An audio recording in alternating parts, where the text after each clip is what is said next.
My fellow Nigerians, as your future president, I am beyond heartbroken and devastated by the recent spate of terrorist and bandit attacks in our country. First, 2 days ago, November 17, we learned that at least 25 schoolgirls were abducted from their hostel after an attack on their school, the Government Girls Secondary School in Maga, Kebbi State, in the northwest. A staff member was reportedly killed, and police officers on duty were subdued during the attack that ended with the schoolgirls being taken into a nearby bush. That same Monday, terrorists from the group ISWAP, that's the Islamic State in the West Africa province, said they had captured and executed our gallant Brigadier General Musa Uba after an ambush last Friday on his patrol team in Borno State in the northeast. Brigadier General Uba had survived the ambush but was captured after he was communicating with the military to arrange for his rescue. Lastly, just yesterday, news broke out that at least 5 people had been killed and several others abducted after 2 separate bandit attacks in Eruku, a town bordering Kwara and Kogi states in the north central. The first attack on the local branch of the Christ Apostolic Church was caught on video thanks to a live stream of the service. 3 people were reportedly shot dead, and the pastor and some worshippers were taken into the bush. The bandits later reportedly attacked again along the Ilorin-Kaba road, causing travelers to leave their vehicles and run into nearby bushes. Those are 3 separate deadly terrorist incidents across the 3 northern zones in just 4 to 5 days. Nigerians are fed up. We have cried, condemned, and rest in peace over terrorist and bandit victims more times in the past 15 years than arguably people from everywhere else on earth. At this point, whether the federal government under Bola Tinubu admits it or not, it is abundantly clear that they are, sadly, unable to stop the killings. Indeed, as the capturing and disheartening execution of Brigadier General Uba shows, the military appears compromised because he was only captured after he sent details of his location to the military, hoping for a rescue. Meanwhile, the attack on the church in Kwara State simply reinforces the truth of the ongoing Christian genocide. Right now, anyone denying the Christian genocide is either complicit, evil, or just plain stupid. In fact, the Tinubu administration's continued and demonic denial of the Christian genocide is also making it very difficult, if not impossible, for the survivors of the attacks, who so often become internally displaced persons, IDPs, to get all the help and care that they need from international humanitarian donors.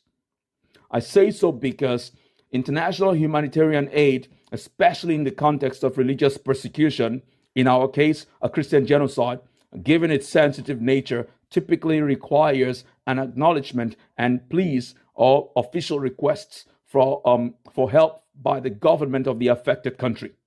So the Tinubu administration's denial of the Christian genocide isn't just bad because it's so offensive to the memory of the dead, but it's also very harmful to the well-being of the survivors. If they, as a government, cannot protect Christian communities in the north from being killed by Islamist terrorists and Fulani bandits, they should at least not tell lies and deflect, and therefore make it very difficult for those who survive to get the help that they need. Mike Arnold, the former U.S. small-town mayor who has become a major advocate for international action and intervention for the Christian against the Christian genocide, said a similar thing on social media yesterday. Arnold wrote, and I quote, "If Tinubu were smart, he'll stop the ridiculous denial, ask for help, and immediately do everything in his power to serve and restore the displaced generation. All it will take for him to save lives is to simply recognize them.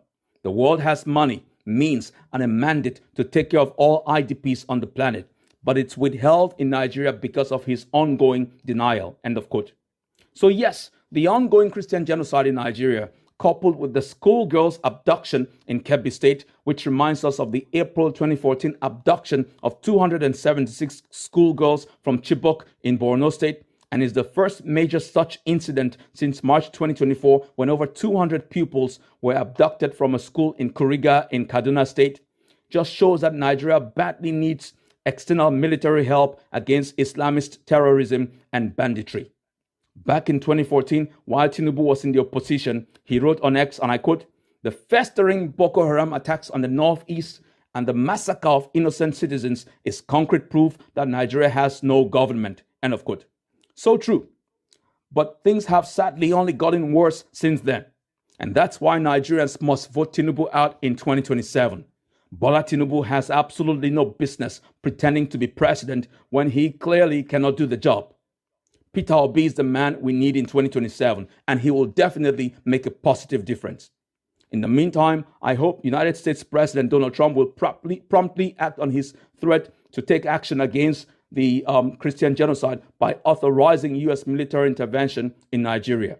In fact, given the frequency of the killings and attacks, I'd welcome whatever military intervention President Trump will authorize. While we'll mourn all the dead and hope for the abducted to be rescued as soon as possible and for the injured to be totally healed, we must do whatever it takes to stop the killings and free Nigeria from Islamist terrorism and banditry. May God bless the Federal Republic of Nigeria.